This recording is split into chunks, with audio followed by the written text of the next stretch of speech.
దానికి సంబంధించిన break news చూస్తున్నాం మనం. మయన్మార్లో భూ ప్రళయం సృష్టించింది. వందలాది మంది భవనాలు నేలమట్టమయ్యాయి. శిథిలాల కింద ఆర్తనాదాలు వినిపిస్తున్నాయి. ఇప్పటి వరకు 25 మృతదేహాలు వెలికితీశారు అధికారులు. మృతుల సంఖ్య భారీగా పెరిగే అవకాశం ఉంది. సహాయక చర్యల్లో ఆర్మీ బలగాలు నిమగ్నమయ్యాయి.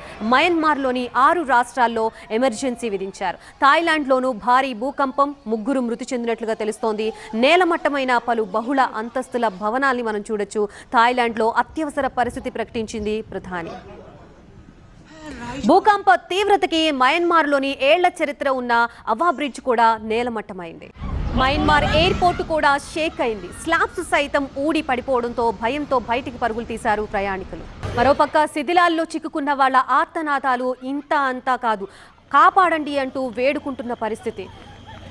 ఇనుప రాడ్ల మధ్యలో ఉన్న ఈ వ్యక్తిని కాపాడేందుకు ఆర్మీ సైతం రంగంలోకి దిగింది.